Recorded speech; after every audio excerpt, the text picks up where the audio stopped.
भीष्म ने क्यों नहीं रोका द्रौपदी का चीरहरण।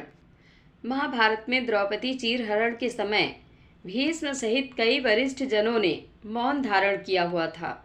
ऐसे में कई बार मन में सवाल आता है कि आखिर भीष्म ने द्रौपदी का चीरहरण क्यों नहीं रोका। आइए जानते हैं।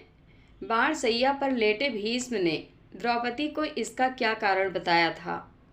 महाभारत की कहानी से तो बहुत से लोग परिचित होंगे। इनमें से कुछ घटनाएं रहस्य पैदा करती हैं तो कुछ दिलचस्प लगती हैं। यह कहानी काफ़ी रोचक है। इसकी जितनी परतें खोलते जाओगे उतना ही ज़्यादा ये और रहस्यमय दिखने लगती है।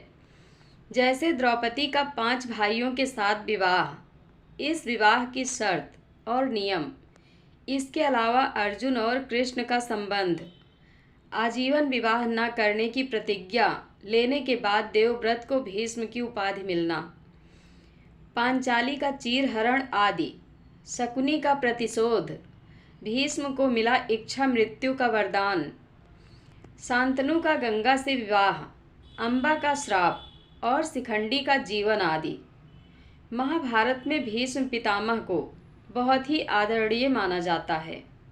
लेकिन महाभारत में जब भी द्रौपदी का उल्लेख किया जाता है तो भीष्म के बारे में कहा जाता है कि जब द्रौपदी का चीरहरण हो रहा था तो भीष्म मौन क्यों थे।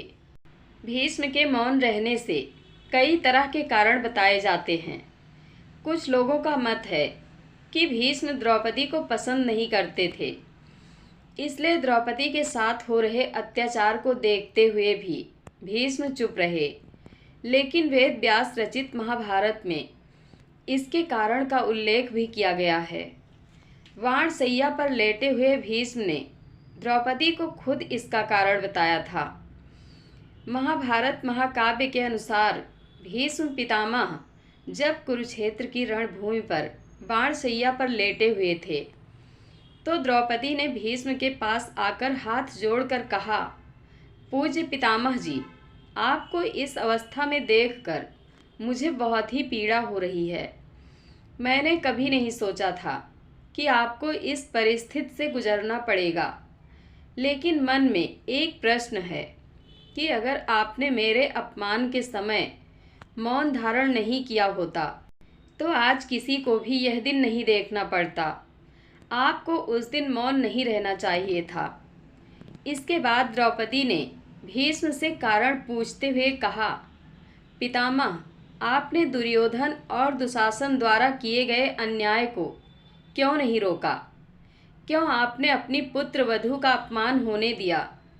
उसका चीरहरण होता रहा और आप मौन खड़े रहे। आज आपको उत्तर देना ही होगा। द्रौपदी के सवालों का जवाब सुनकर भीष्म की आंखों में आंसू भर आए। भीष्म का मन आत्मग्लानि से भर गया।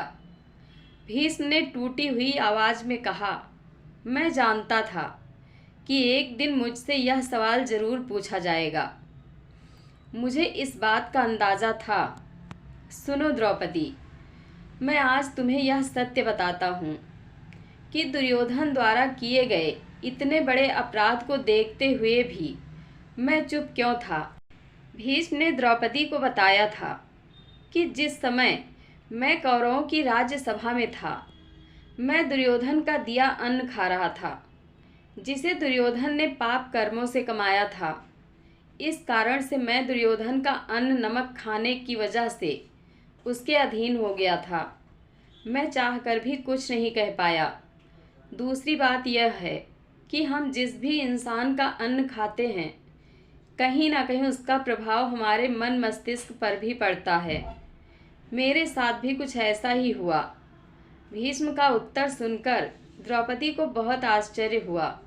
द्रौपदी भीष्म के इस जवाब से संतुष्ट तो नहीं हुई, लेकिन उन्होंने भीष्म की राजभक्ति को समझते हुए उन्हें नमन किया। इसके बाद भीष्म ने द्रौपदी को बताया कि वे अंतिम समय से ठीक पहले आज यह सत्य क्यों बता रहे हैं।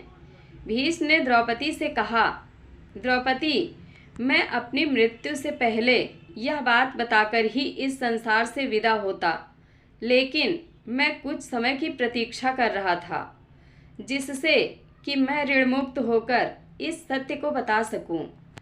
अर्जुन के बाणों से मेरे शरीर से सारा रक्त बह गया है। मेरा रक्त दुर्योधन के दिए अन्न से ही बना था। अब क्योंकि मेरे शरीर में रक्त नहीं बचा है, इसलिए मैं दुर्योधन के अन्न के प्रभाव से मुक्त हो गया हूँ। अब समय आने पर मैं अपने जीवन का सबसे बड़ा सत्य बता रहा हूँ। महाभारत में भीष्म को ज्ञानी माना जाता है। भीष्म इस बात को अच्छी तरह से जानते थे कि आगे कलयुग का आगमन होने वाला है। इस कारण से महाभारत में हुई घटनाएं यहीं पर समाप्त नहीं होंगी, बल्कि कुछ बुरी घटनाएं कई बड़े स्तर पर बढ़ती ही जाएंगी। कुरुक्षेत्र में हुए रक्त रंजित युद्ध का प्रभाव युगों तक लोगों पर रहेगा। बुरे लोगों में और भी ज़्यादा नकारात्मकता आती जाएगी। वर्तमान समय में भी यही देखने को मिल रहा है। भाई भाई का दुश्मन बन रहा है, स्त्री का अपमान किया जा रहा है और लोग सत्य का साथ नहीं देते। महाभारत में जिस तरह भीष्म ने दुर्योधन जैसे बुरे व्यक्तित्व वाले व्यक्ति का अन्न ग्रहण करके मौन धारण किया था, वर्तमान समय में भी हमें यही देखने को मिलता है। आज भी भले लोग अगर बुरे लोगों के यहाँ काम करके उनका दिया अन्न ग्रहण करते हैं, तो उन पर अन्न का कर्तव्य निभाने की एक जिम्मेदारी बन जाती है। इस कारण से उन लोगों के गलत करने पर भी अन्न खाने वाला व्यक्ति बुरे लोगों का विरोध नहीं कर पाता। इस कारण से कहा जाता है कि बुरे कर्म करने वाले लोगों का अन्न कभी ग्रहण नहीं करना चाहिए और ना ही ऐसे लोगों का साथ देना चाहिए। कहीं ना कहीं भीष्म का सत्य वर्तमान समय का सत्य भी बनता जा रहा है। जबकि सामान्य सी बात को समझें तो द्रौपदी के चीरहरण की विभत्स घटना को रोका जाना चाहिए था। अन्न का कर्तव्य निभाना किसी स्त्री के मान सम्मान से बढ़कर नहीं हो सकता। जय श्री कृष्ण। आप लोगों को यह कथा कैसी लगी कमेंट बॉक्स में अपनी राय अवश्य दें। धन्यवाद।